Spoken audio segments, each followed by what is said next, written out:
Jésus, nous sommes là pour t'élever. Yahweh, Yahweh.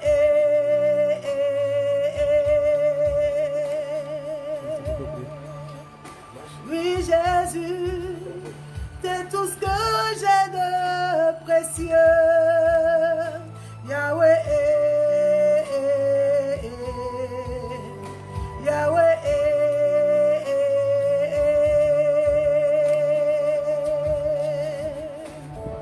Yahweh, Yahweh, Yahweh, Yahweh, Yahweh, Yahweh, oh, Yahweh, Yahweh, Yahweh, Yahweh, Yahweh, Yahweh, oh, oh, Jésus, t'es tout ce que j'ai de précieux. Yahweh,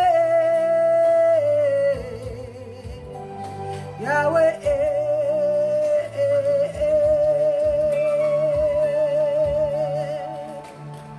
Jésus, nous sommes là pour t'adorer. Yahweh, Yahweh,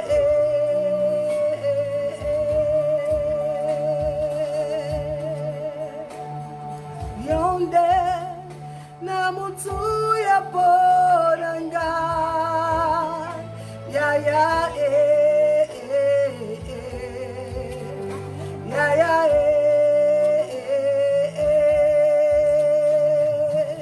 ya ya ya ya ya ya ya ya ya ya ya oh, Yahweh, Yahweh, Yahweh, Yahweh, oh, Yahweh, Yahweh, oh, Jésus, Bethsaïda veut t'adorer. Yahweh, Yahweh,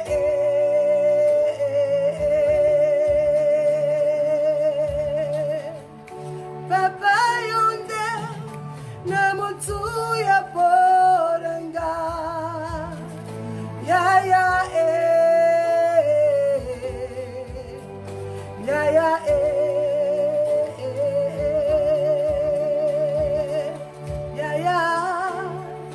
ya ya ya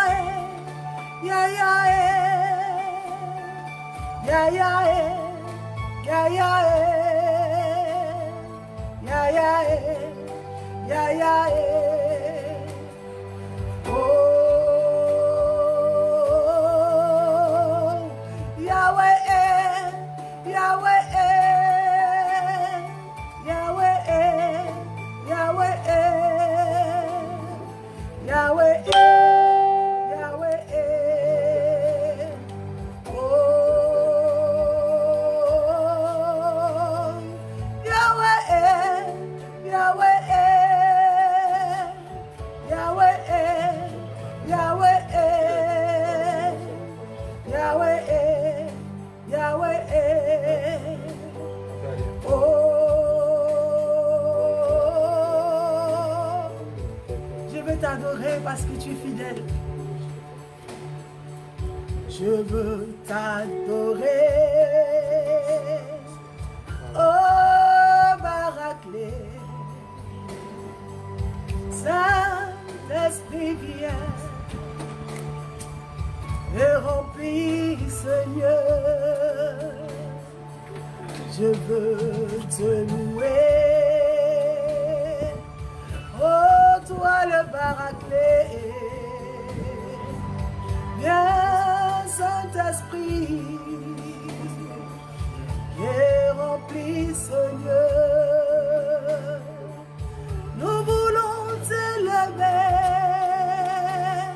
agneau de Dieu. Viens, Saint-Esprit, et remplis ce lieu. Je veux t'élever, oh agneau de Dieu. Viens, Saint-Esprit, et remplis ta vie. J'ai tout quitté pour te servir. Saint-Esprit, viens et remplis ma vie. J'ai tout quitté pour te servir. Saint-Esprit, viens et remplis ma vie. Nous avons tout quitté pour te servir. Agneau de Dieu, viens et remplis nos vies. Nous avons tout quitté pour te servir. Saint-Esprit, viens et remplis nos vies. Gloire à Jésus. Ok. Nous vous saluons tous dans le nom de Jésus. Et c'est pour nous une joie aujourd'hui, une fois encore, de nous tenir au-devant de vous. Comprenez que AMJ, ce n'est pas seulement les chrétiens d'Abidjan ou encore de la Côte d'Ivoire, mais c'est partout dans le monde. Et quand le prophète enseigne, il ne parle pas qu'à un groupe de personnes, il parle à tous les chrétiens du monde entier. Et ce soir, nous allons recevoir un enseignement. Vous avez vu, vous voyez le thème affiché en haut de votre écran. Et c'est ce thème-là qui sera traité aujourd'hui. Donc dans quelques instants seulement, le prophète va prendre la parole et il va nous donner l'enseignement du jour, donc notre paix spirituelle. Et c'est pour nous une joie. Dans ce temps de coronavirus, comprenez que c'est important de recevoir la parole de Dieu. Et c'est cette parole-là, ceux qui pourra nous délivrer. Et le Seigneur a oint des hommes, il a oint son ami, son serviteur, qui ce soir va nous donner ce qu'il faut. Alors que Dieu nous bénisse, je crois que nous ne serons plus loin. Voilà, nous ne serons plus loin. Nous allons recevoir tout de suite le prophète Jacques. Voilà, le président fondateur de l'église évangélique Les Amis de Jésus, que vous voyez derrière un abrégé AMJ. Que Dieu nous bénisse.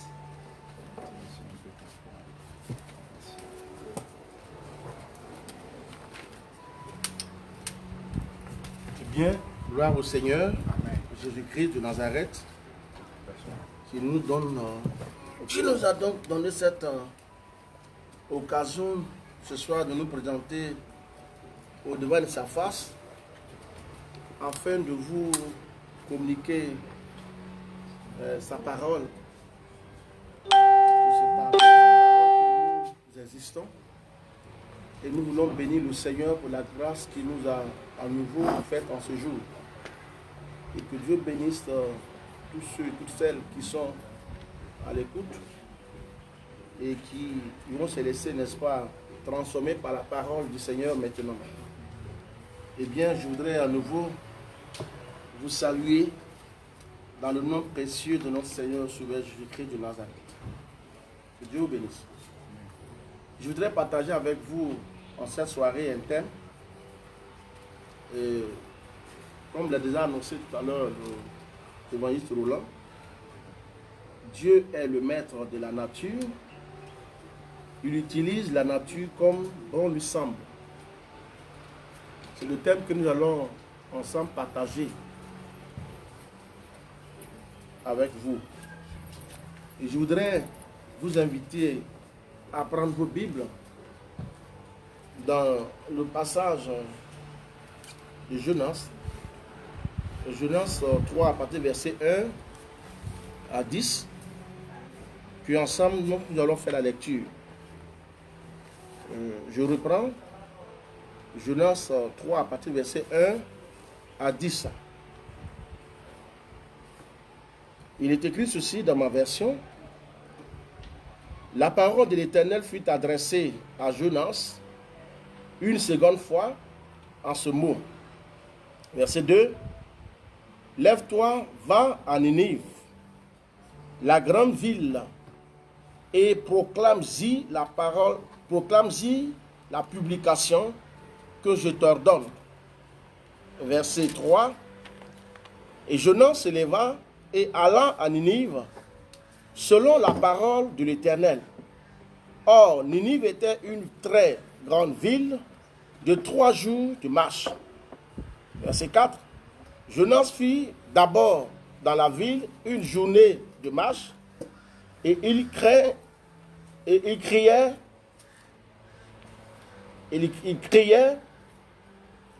et Jonas fut d'abord dans la ville une journée de marche, je reprends, et il criait et disait, encore 40 jours et Ninive est détruite. Verset 5. Les gens de Ninive crurent à Dieu et ils publiaient un jeûne et se revêtirent de sac depuis le plus grand jusqu'au plus petit. Verset 6. La chose parvient au roi de Ninive et il s'éleva de son trône, ôtant son manteau, se couvrit d'un sac et s'assit sur la cendre. Verset 7. Et il fit faire dans Ninive 7 publications par ordre du roi et de ses grands, que les hommes et les bêtes, les bœufs, les brebis, ne goûtent de rien et ne pèsent point et ne boivent point d'eau. Verset 8. Que les hommes et les bêtes soient couverts de sacs, qu'ils crient à Dieu, afin qu'ils crient à Dieu avec force et qu'ils reviennent tous de leur mauvaise voie et des actes de violence dont leurs mains sont coupables. Verset 9. Qui sait si Dieu ne reviendra pas et ne se repentira pas, et s'il ne renoncera pas à son ardente colère, en sorte que nous ne périssions point. Verset 10.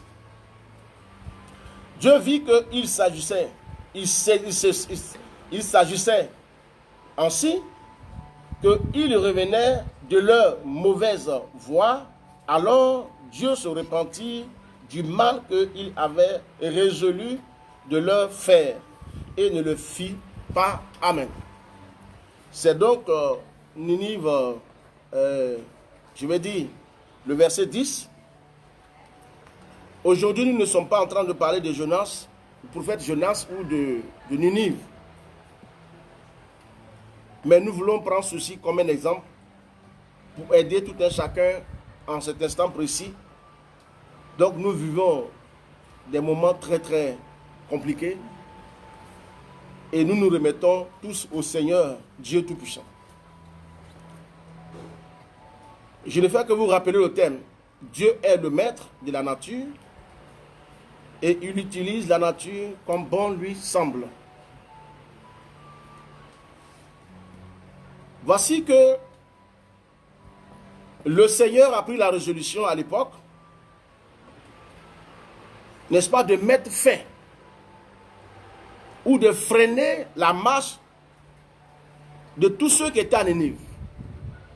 Pour quelle raison? Pourquoi Dieu décide-t-il d'éliminer, sinon d'effacer l'existence d'une ville appelée Ninive? Ce qui nous est revenu, c'est que Ninive se comportait très mal c'est-à-dire Ninive n'obéissait pas aux règles. À Ninive, on trouvait la prostitution. Les gens volaient à ne pas finir. La méchanceté est au comble.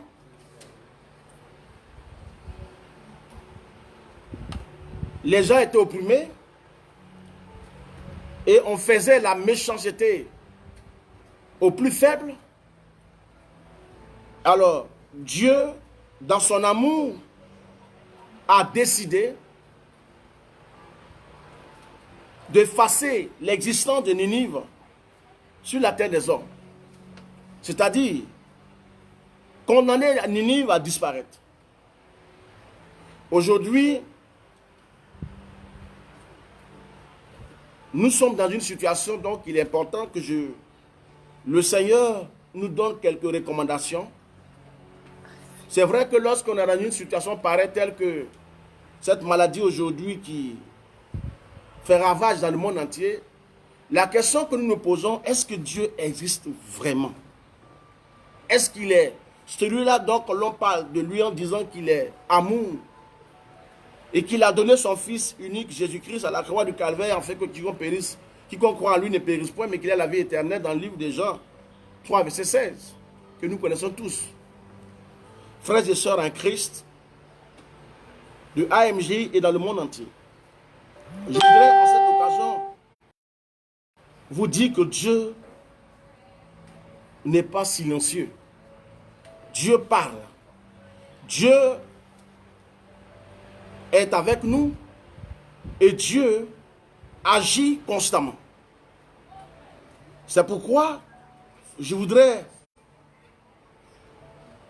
vous communiquer, je vais dire, les oracles du Seigneur.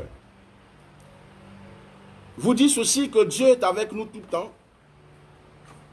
Dieu voudrait nous ramener à lui, comme il a tenté de ramener les gens de Ninive à lui, à se repentir de leurs fautes, de leur méchanceté. Et c'est pourquoi ce soir, je voudrais aussi m'approcher, de vous, pour ceux qui sont de loin comme de près, par la parole du Seigneur, afin qu'on puisse, n'est-ce pas, s'exhorter, se parler, se communiquer. Ninive, à l'époque du prophète Jonas, Dieu, en envoyant Jonas à Ninive, c'était pour ramener les gens de Ninive à lui. C'était pour leur expliquer qu'il fallait changer la façon dont l'on fait les choses à Ninive. Voyez, les gens se mariaient entre eux. Se marier n'est pas une mauvaise chose, mais se marier dans le bon sens. C'est-à-dire, à l'époque, les femmes se mariaient à leurs propres enfants. Les pères se mariaient à leurs filles. Et c'était vraiment le désastre tout le temps. Quelque chose de négatif. Pour ceux qui avaient à l'époque une position bien élevée, écrasaient les faibles. Et Dieu a décidé d'interpeller tous les habitants de Ninive à la raison. C'est pourquoi il a envoyé le prophète Jonas afin d'interpeller Ninive. Et Ninive a entendu les cris. Parce que il fallait que Dieu fasse quelque chose. C'est pourquoi je voudrais vous rappeler pour tous les enfants de Bethsaïda. Vous savez que le Seigneur Dieu s'appelle l'Éternel Dieu des armées célestes. Il a une armée à son sein. Il est celui-là qui exerce la justice. Voilà. Et vous vous rendez compte, dans les différents services, les plus forts piétinent les plus faibles. les faibles. Et plus de respect à l'autorité. Le Seigneur reste le seul maître absolu de son œuvre. Et comme le Seigneur, à l'époque, avait donc pris la décision d'effacer Ninive, en quoi faisant, Dieu, qui est donc le maître de tout ce qui existe, alors il a décidé d'envoyer ce qu'on appelle le vent d'Orient, afin de mettre fin et détruire Ninive.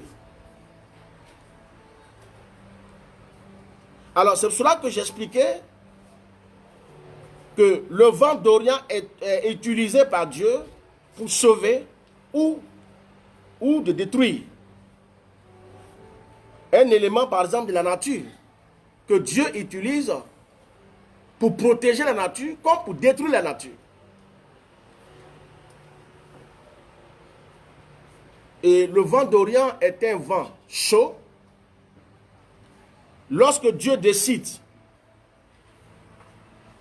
de s'attaquer à un individu, par exemple, qui refuse d'obéir au Seigneur, Dieu peut utiliser la nature contre l'individu en question. Quand un peuple s'élève, désobéit au Seigneur, Dieu peut utiliser le vent d'Orient pour aller contre le peuple en question. Dieu reste le maître absolu de son œuvre. Frères et sœurs en Christ, de Bethsaïda et d'ailleurs, comprenons que Dieu est toujours le maître et il demeurera le seul maître absolu parce qu'il est éternel. Nous sommes éphémères.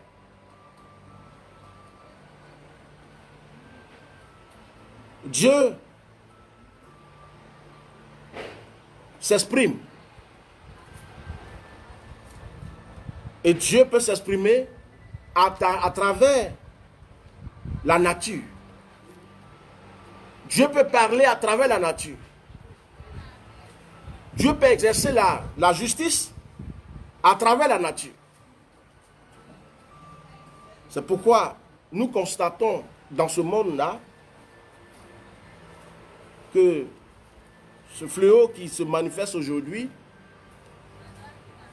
qui ne laisse aucun pays, tous les pays presque sont touchés. Et les êtres humains, en effet, sont impuissants face à cette pandémie qui ravage le monde. La seule chose que nous avions à faire, c'est de fixer le regard vers le Seigneur, c'est de crier à Dieu. C'est de reconnaître que Dieu nous reproche de quelque chose.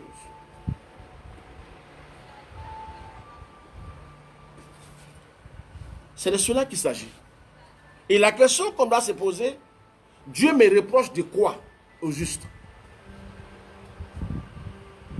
Certainement, Dieu nous a avertis par plusieurs manières en utilisant, par exemple, les enfants que nous ne considérons pas pour nous parler.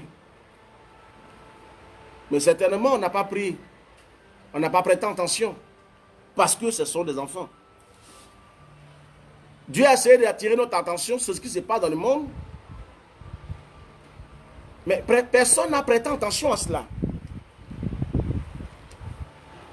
Avant qu'une maladie pareille n'arrive sur la terre des hommes, certainement Dieu a décidé, avant qu'il n'ait une sanction, certainement il a parlé.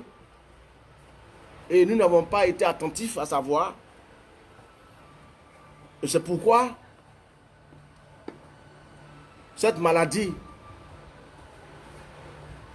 continue, ravage le monde. Et aujourd'hui, la solution, c'est de nous approcher du Seigneur. Et c'est pourquoi je dis à tous les chrétiens, aux frères et sœurs en Christ, La solution se trouve en Dieu. C'est le seul qui peut arrêter l'œuvre de cette maladie-là. Il est le seul. En dehors de notre Seigneur Sauveur, Jésus-Christ, il n'existe pas d'autre Dieu. Jonas, quand il a communiqué la parole du Seigneur à Ninive, les gens de Ninive se sont repentis. Le roi se saisit de l'occasion qui lui est donnée, parce que Jonas leur disait ceci: nous allons y arriver, que dans 40 jours, Ninive sera détruite. La ville, la grande ville sera détruite. Et le roi a dit: ce n'est pas possible. S'il y a une chose à faire, dites-le moi. Et lui a été dit ceci: ce qu'il y a à faire, c'est de se repentir. C'est pourquoi à cet instant précis, d'interpeller son peuple. Il leur dit ceci: il faut que tous, enfants, femmes, même les bêtes, je crois, domestiques, tous doivent jeûner, sans exception. Les femmes qui alertaient, certainement, ont sévré leurs enfants à ce moment précis, parce que le roi en a décidé ainsi. Là aussi, je parle de l'obéissance à l'autorité. Il faut bien écouter ce qu'on dit, ce que disent les chefs. Parce que Dieu a établi les chefs d'État, par exemple. Dieu a établi les autorités pour nous accompagner, pour nous orienter. Une fois établis, nous devons les respecter. Car ceci rentre dans le cadre de la volonté de Dieu. Et lorsque les gens se sont repentis, Dieu a retiré sa main. Pour moi, je crois que l'élément de la nature que Dieu avait résolu de faire, c'est-à-dire d'utiliser contre la Ninive, c'était donc le vent d'Orient.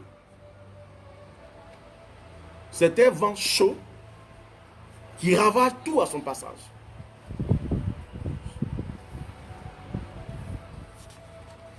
Je voudrais progresser avec vous, toujours dans le livre de Jonas, cette fois-ci Jonas 4, à partir du verset 1 à 8.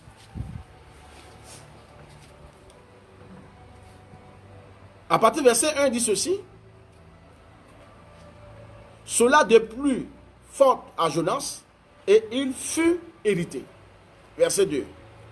Il implora l'Éternel, et il dit: ah, Éternel, n'est-ce pas ce que je disais quand j'étais encore dans mon pays? C'est ce que je voulais prévenir en fuyant à Tarsis, car je savais que tu es un Dieu compatissant, miséricordieux, lent à la colère et riche en bonté, et qui te repent du mal. Il s'agit de la parole du prophète Jonas. Lorsque Jonas a publié, a fait connaître la parole du Seigneur à tous ceux de Ninive, et que Ninive se repentit, Dieu a retiré sa main. Mais voilà que Ninive, ayant été obéissant, Jonas ici a manifesté le mécontentement. Il avait souhaité que Dieu punisse Ninive. C'est pour cela qu'il a manifesté le mécontentement. Quand on écoute le Seigneur nous prévient: si nous n'arrêtons pas telle chose, il risque de frapper. Ninive a obéi, Ninive a arrêté. Pourquoi Dieu devrait frapper Ninive? Pour dire que lorsque Dieu nous prévient de quelque chose, si on sait s'arrêter, Dieu prend la résolution de mettre fin à la crise ou ce qui devrait Il avait donc décidé de faire. C'est pourquoi, frères et sœurs en Christ, si nous péchons contre Dieu et que Dieu nous avertit, Dieu nous dit que nous ne devrions plus voler, par exemple, qu'on ne doit plus participer aux critiques, aux injures. Nous devions écouter le Seigneur. Si nous travaillons dans une entreprise, nous ne devrons pas être parmi ceux-là qui décident de nuire à l'existence de l'entreprise. Nous devrions nous retirer de tous ceux qui veulent détruire l'entreprise, qui nous donnent chaque jour de quoi manger. Certains disent, mais le patron ne nous voit pas. Mais qui nous voit? On peut faire ce qu'on veut. Mais s'il y a dans ce lieu-là personne qui nous observe, Dieu nous voit, il nous observe.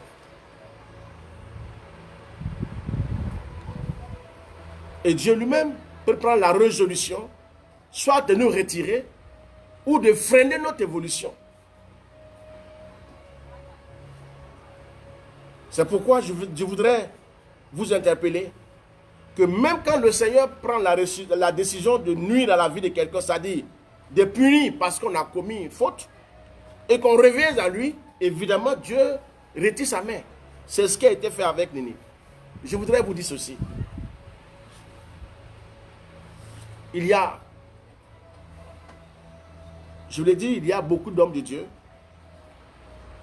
à qui Dieu envoie pour prévenir un quelconque mal.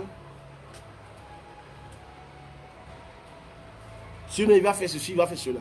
Et lorsque le Seigneur nous donne l'occasion de parler de sa part, nous devons nous estimer heureux en tant que serviteurs du Seigneur. Mais si Dieu décide de ne plus punir, nous devons nous réjouir. Beaucoup d'hommes de Dieu souhaiteraient que Dieu fasse ce qu'il a dit qu'il va faire. Alors pourtant, Dieu a parlé par nous, il a passé par nous pour interpeller son peuple. Sinon, Dieu sera en train de frapper sans toutefois prévenir. Mais si Dieu décide de nous donner sa pensée pour que nous qui sommes appelés serviteurs de Dieu, ministres du Seigneur, nous devrions bénir Dieu parce que notre voix a été entendue.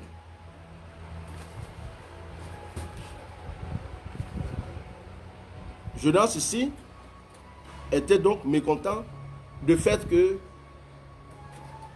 la colère de Dieu s'est apaisée. Dieu devrait frapper. Les gens se sont repentis. Pourquoi frapper? Et devrait punir. Pourquoi punir? À partir du moment où on a reconnu sa faute, Dieu ne punit plus. Verset 3. Maintenant, Éternel, prends-moi donc la vie, car la mort m'est préférable à la vie. Voilà ce qu'a dit Jonas. Verset 4. L'Éternel répondit, fais-tu bien de t'hériter? Verset 5. Et Jonas sortit de la ville et s'assit à l'orient de la ville. Là, il se fit une cabane et s'y tient à l'ombre. Il était toujours à l'attente pour voir si Dieu ne va pas sanctionner sévèrement Ninive. Il est toujours à l'attente pour voir si le malheur ne va pas arriver. Alors, jusqu'à ce qu'il vit ce qui arrivera dans la ville. Vous voyez? Jonas était à l'attente. Il s'est fait construire une cabane et il était là. Il attendait fermement pour voir ce qui va arriver. Frère, ce n'est pas comme ça que Dieu nous a appelés. Dieu nous a appelés à conscientiser. Dieu nous a appelés à ramener les uns les autres vers lui, par la parole. Si un méchant décide de changer, Dieu ne punit plus. Si un criminel décide de ne plus tuer, Dieu ne punit plus. Si un voleur refuse de voler, de ne plus voler, Dieu se retire, Dieu retire sa main. Si Dieu devrait sanctionner, Dieu ne sanctionne plus.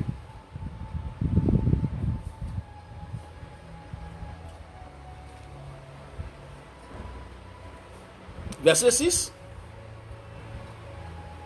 Voilà ce que Dieu a fait pour calmer, sinon pour consoler Jonas.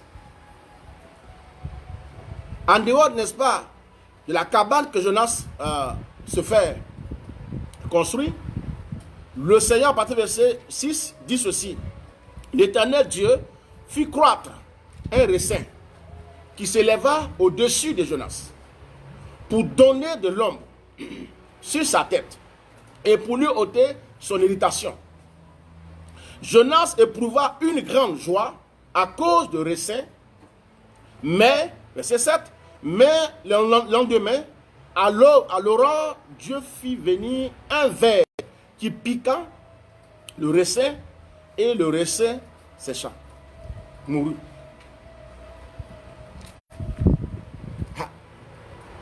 En dehors de la cabane de Jonas, Dieu a fait pousser, si vous voulez bien, un petit arbre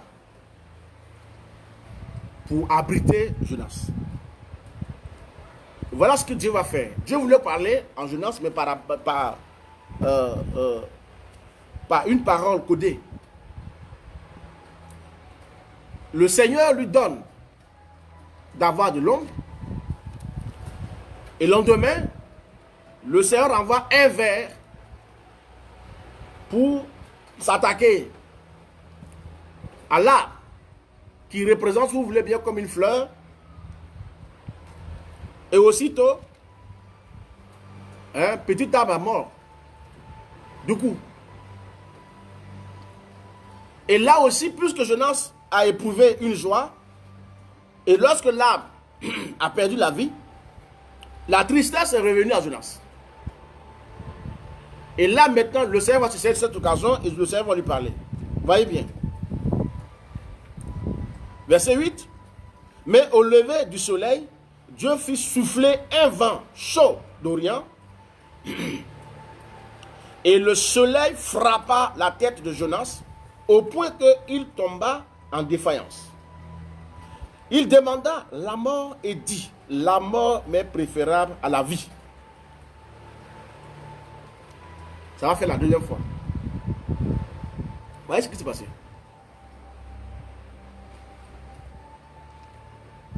Alors, frères et sœurs, pourquoi le Seigneur permet à ce qu'une nuit seulement suffit pour qu'un raisin se lève, n'est-ce pas, de la terre, pour sécuriser Jonas, pour que ça soit une couverture en dehors de la cabane que lui-même il s'est fait construire. Et Dieu, voyant que cela a plu à Jonas, il envoie un ver pour détruire, n'est-ce pas, le raisin qu'il a lui-même fait pousser. Deuxième élément, qu'est-ce qui s'est passé? Il envoie un vent chaud qu'on appelle le vent d'Orient. L'arbre n'a pas existé, ne pouvait pas résister à ça, résister au vent et résister aussi au vent. C'est pourquoi j'ai expliqué que Dieu peut utiliser la nature à sa guise, parce que Dieu est le maître de la nature et utilise la nature comme bon lui semble. Voyez-vous, quand il s'agit de corriger même la nature, Dieu utilise la nature pour corriger la nature. Il peut aussi utiliser la nature pour bénir la nature. Et vous et moi, nous les êtres humains, nous faisons partie de la nature. Le vent d'Orient fait partie de la nature.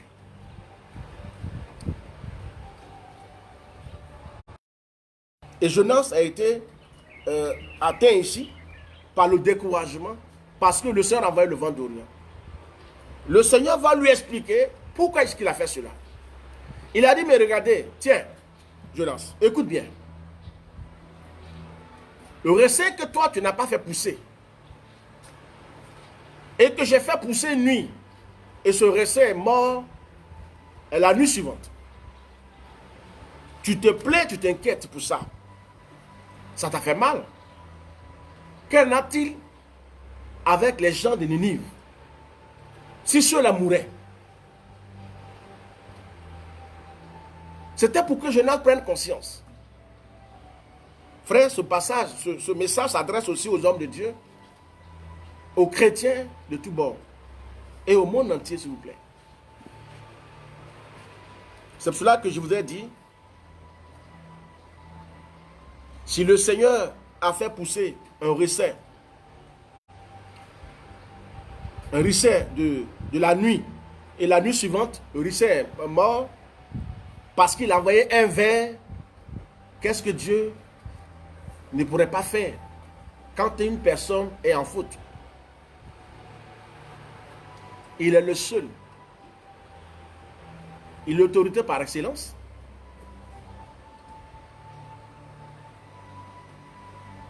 Et Dieu est au-dessus de tous.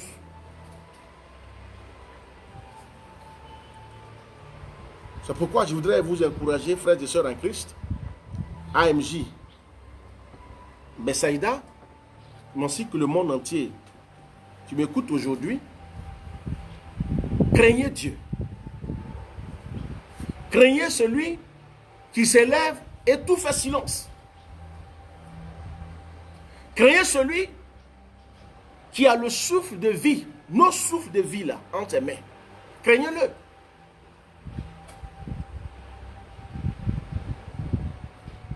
Lorsque Dieu s'élève, personne ne peut le faire asseoir.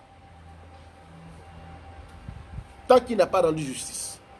Pour moi, il y a un fléau qui sévit en ce moment précis.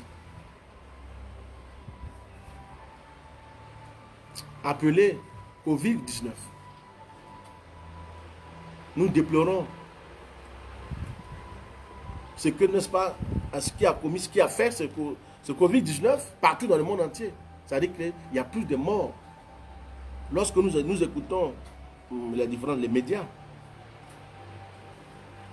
nous voulons dire aux uns et aux autres, on peut se ressaisir.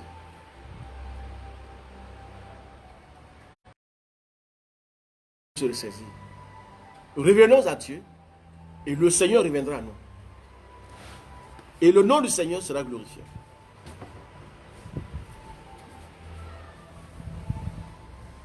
Le vent d'Orient, que je voudrais mettre, vous dire que c'est un vent que le Seigneur utilise,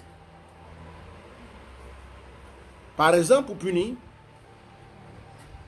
pour sévir, et même pour bénir.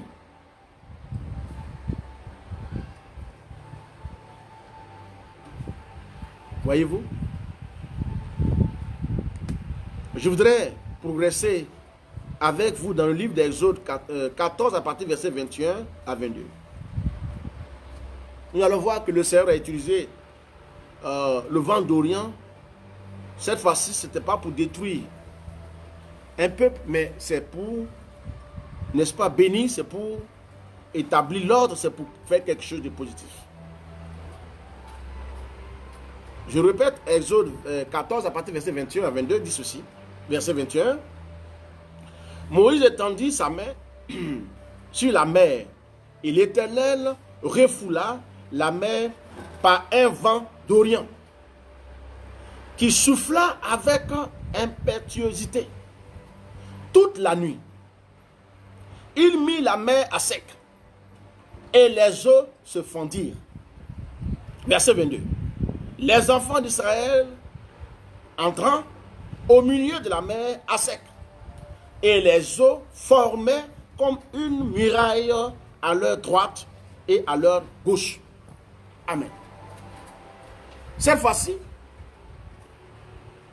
les Hébreux qui sont sortis de l'Égypte devraient aller à la terre promise.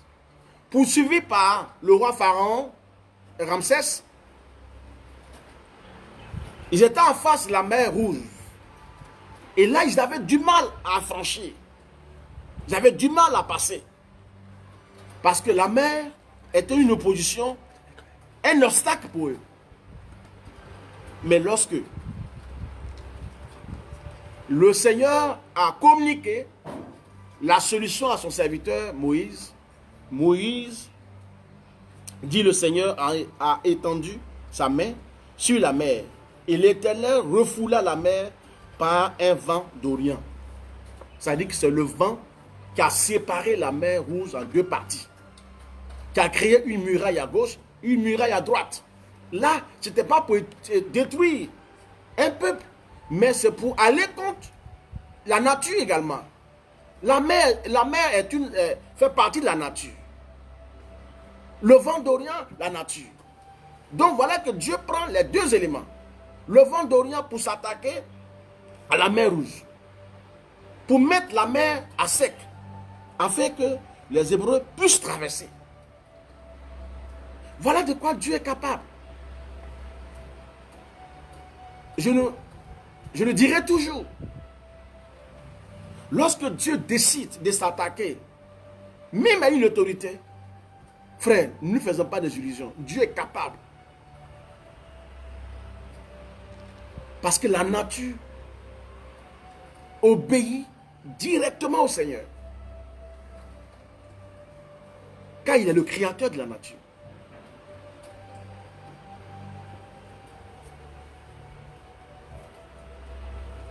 C'est pourquoi ici, le vent d'Orient a été utilisé pour que le peuple puisse traverser la mer Rouge. Mais voyez-vous, le peuple a pu traverser. Les Hébreux ont pu traverser. Et qu'en est-il de Pharaon et son armée? Nous allons le voir un peu dans d'autres versets. Voyez-vous, pour moi, Covid-19, c'est une maladie, un virus, mais il n'est pas incontrôlable. Hein. Il n'est pas au-dessus du Seigneur. Il suffit que Dieu dise un mot simplement et ce virus-là va cesser d'exister. Mais si ça existe jusqu'ici, et ça n'est pas une personne, que tu sois riche, que tu sois pauvre, eh bien, ça élimine tout le monde. Que tu sois enfant, ça élimine tout le monde. Voyez-vous?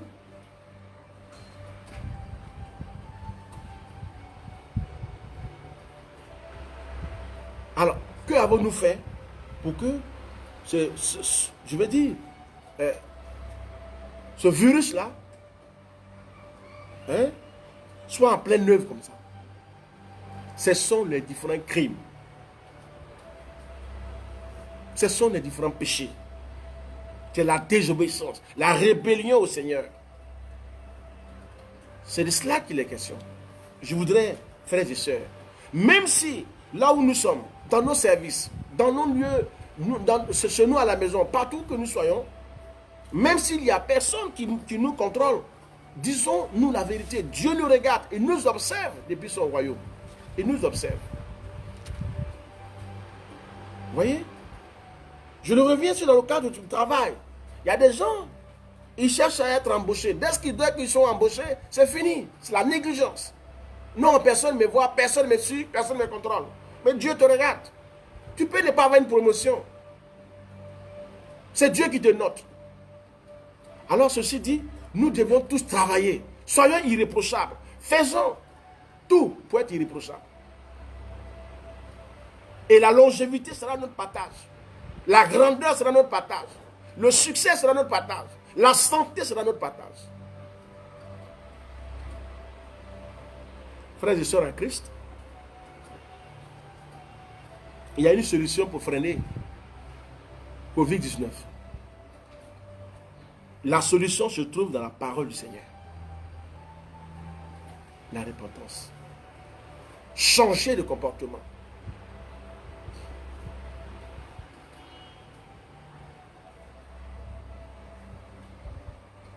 Revenons à Dieu.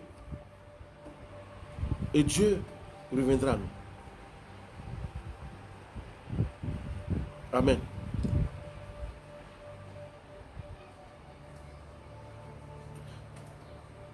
Je ne peux terminer sans vous ajouter un verset dans le livre, n'est-ce pas, de Job 27 à partir du verset 20 à 21. C'est-à-dire Job chapitre 27, verset 20 à 21. 2 versets. Nous verrons là aussi que pour ceux qui se repentent, eh bien, pourront obtenir quelque chose de positif. Mais tous ceux qui refuseront de le faire, eh bien, ils mettront le doigt dans l'œil. Verset 15. Les terreurs les surprennent comme des eaux. Un tourbillon l'enlève au milieu de la nuit. Verset 21. Et le vent d'Orient l'emporte et il s'en va et il l'arrache violemment de sa demeure.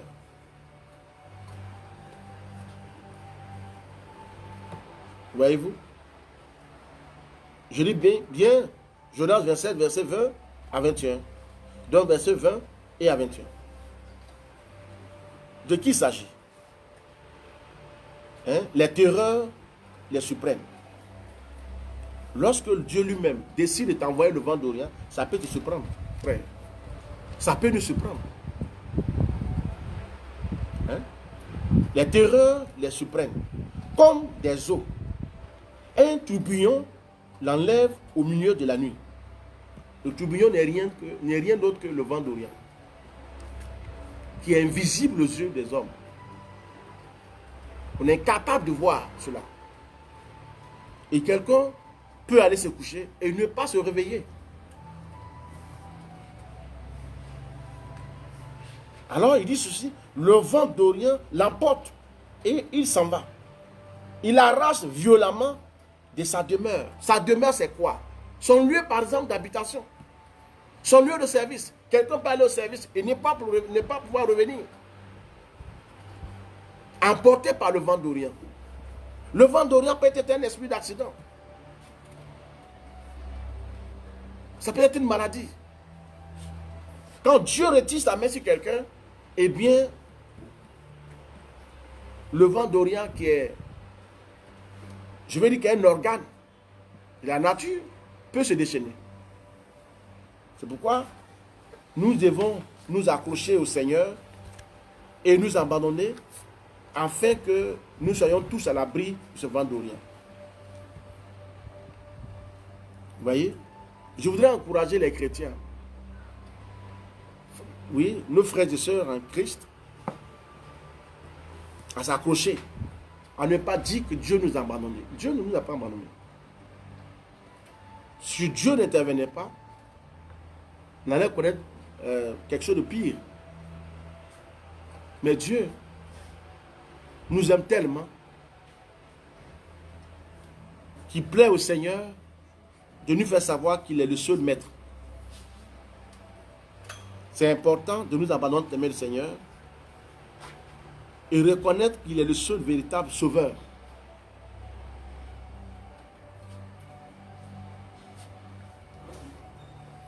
Voyez-vous? Dans Ézéchiel 27, verset 26. Ézéchiel chapitre 27, verset 26 dit ceci. Tes rameurs t'ont fait voquer sur les grandes eaux. Un vent d'Orient t'a brisé au cours des mers.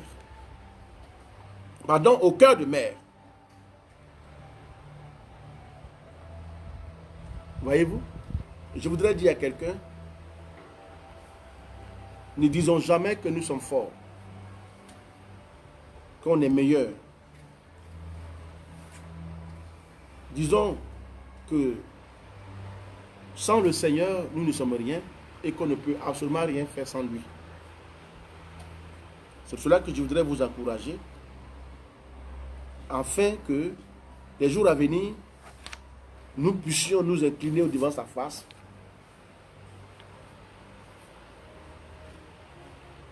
quand même que nous est difficile de nous rencontrer, de nous retrouver dans nos églises, cela ne veut pas dire que nous ne devrions pas rester en communion avec le Seigneur. Il nous est difficile de servir le Seigneur à pareil moment. Mais Dieu n'est pas resté silencieux. Dieu travaille. Il dit celui qui veille sur nous ne sommeille ni ne dort.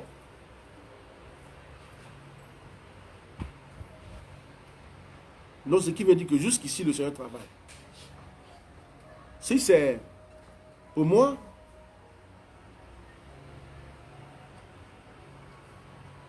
ce Covid-19 là,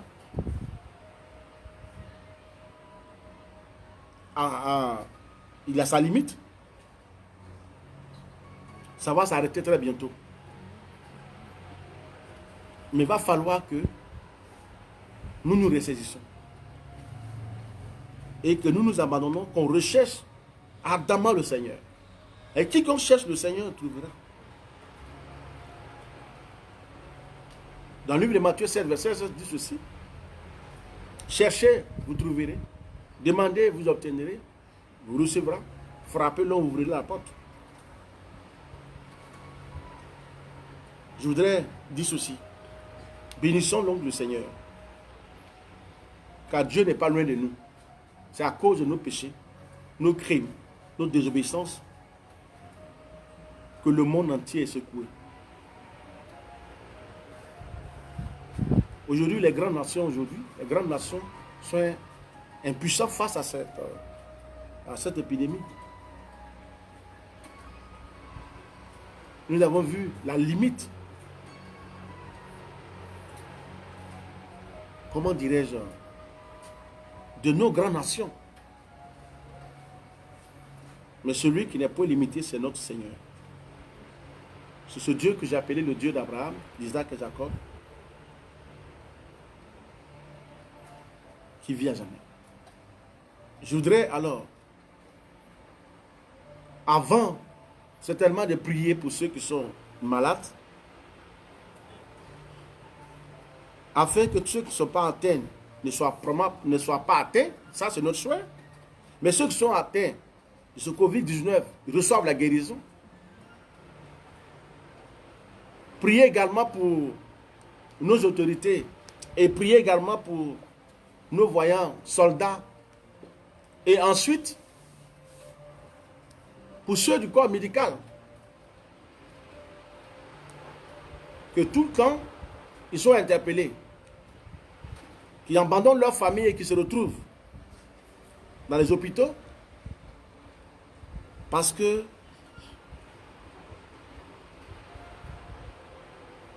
ce virus-là ne cesse, n'est-ce pas, de détruire.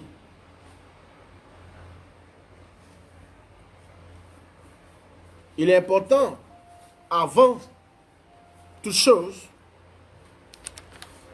parce que nous sommes dans un pays où le Seigneur a donné la sagesse aux dirigeants qui nous dirigent constamment, qui nous guident.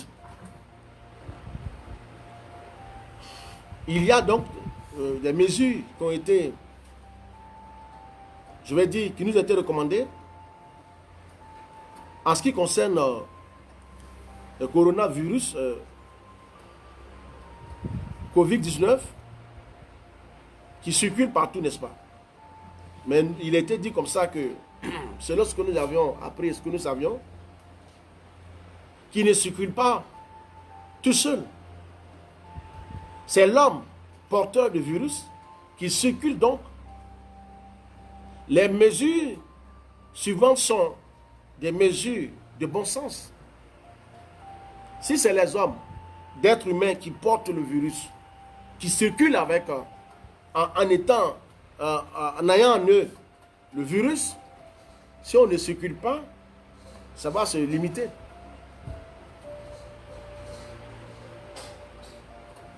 Alors, il existe des gestes simples pour préserver votre santé, celle de votre entourage.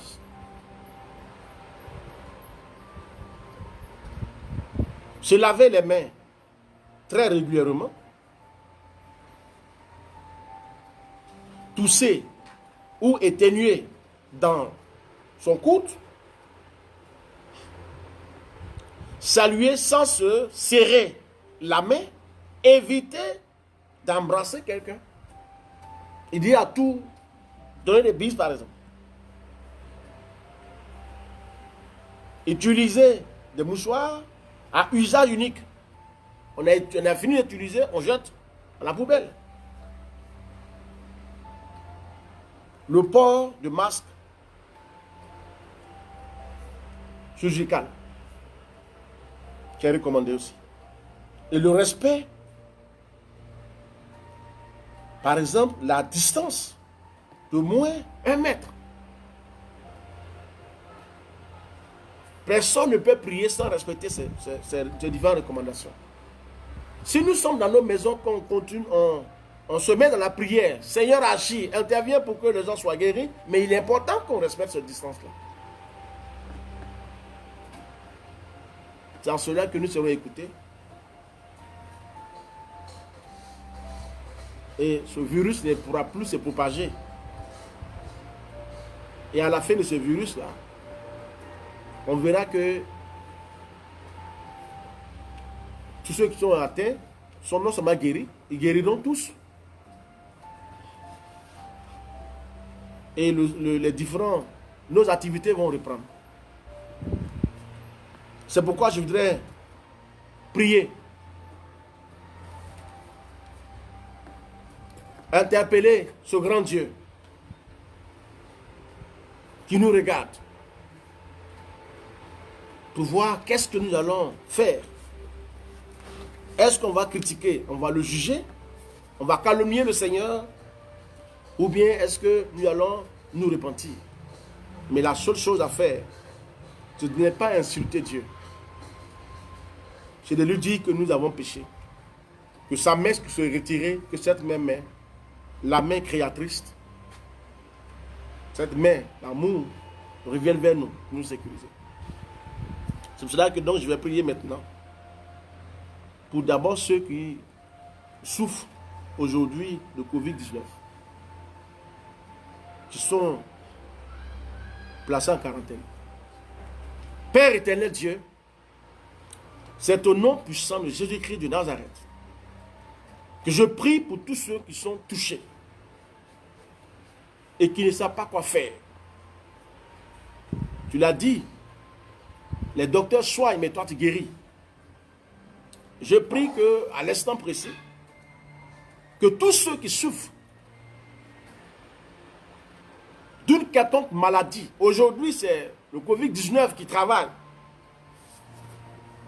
qui est à l'ordre du jour, mais je prie que tous ceux qui ont été atteints, qui aujourd'hui ne peuvent rien faire, qui ne pensent qu'à la guérison, j'ai prié afin que ta puissante main vienne.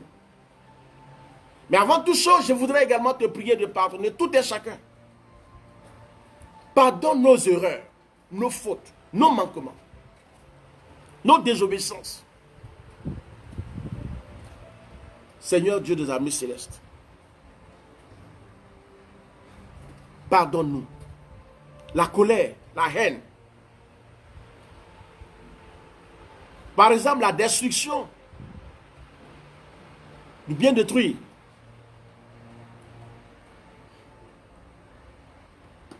Pardonne. Pardonne la vengeance des uns des autres qui décident de venger, de se venger. Tu as dit à toi la vengeance et à toi la rétribution. Il ne nous a pas été donné de nous venger. Mais tellement que la haine est en marche, la colère est en marche, on veut se venger. C'est pourquoi je te prie de pardonner. Pardonne tous ceux qui sont remplis de la colère et qui ne peuvent pas dormir et qui veulent détruire. Je te prie de pardonner tout à chacun, afin que nous obtenons tous ta faveur et que ta main puissante revienne sur nous. Cette main qui délivre de distance, qui sauve, qui transforme, cette main qui combat, qui nous délivre de toute situation. Je te prie de tendre ta main et guéris tous ceux qui sont malades. Guéris-les. Parce qu'ils doivent regagner leur famille. Ils doivent reprendre service. Je te prie alors de fortifier le corps médical, les médecins qui sont sur le terrain, tous engagés pour sauver, n'est-ce pas, tous ceux qui sont aujourd'hui atteints de ce Corona-19, appelé Covid-19. Je voudrais te prier de les fortifier. En ce qui est les journalistes, les autorités qui sont sur le terrain, de tous genres, fortifie-les. Garde leur famille. Quand ils sortent,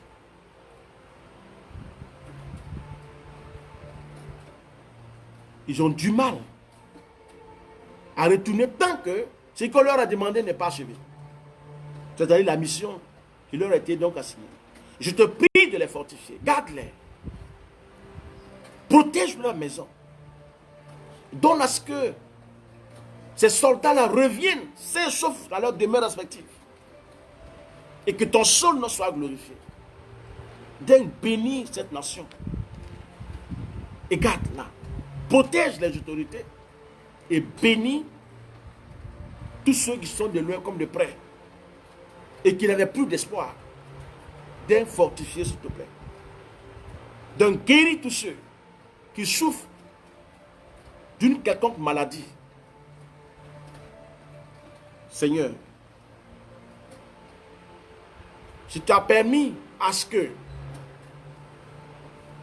un organe de la nature s'attaque à la nature, je te prie de ramener, de rappeler l'organe en question. Si c'est le vent d'Orient qui est à l'œuvre, je te prie d'ordonner le retour de ce vent d'Orient et la paix sera dans le monde. D'un glorifier ton puissant nom. Et amène les uns les autres à s'abaisser devant ta face afin que chacun prenne conscience qu'il n'existe aucun autre Dieu si ce n'est toi, le véritable, le créateur de tout ce qui existe. Et nous te bénissons en cette soirée. Merci de fortifier les uns les autres. Merci parce que ce Covid-19, ses œuvres s'arrêtent. Et chacun va regagner son service. Et l'économie sera à nouveau relancée. Béni sois-tu parce que tu l'accomplis au nom puissant de Jésus. Ceux qui ne dorment pas la nuit, dorment. Ceux qui sont troublés, fatigués, qui sont combattus, qui ne savent pas où aller, car ils ont tout essayé, mais en vain. C'est à toi seul à qui appartient le dernier mot. L'officier romain pouvait dire, dis seulement un mot, et la situation va changer. Et je déclarais à partir d'aujourd'hui, s'il te plaît, que les données changent. Afin qu'à partir d'ici, la Côte d'Ivoire, le monde entier retrouve sa paix et sa tranquillité. Dans le nom précieux de notre Seigneur Sauveur Jésus-Christ, que j'ai prié. Amen. Amen. Que Dieu vous bénisse. Amen.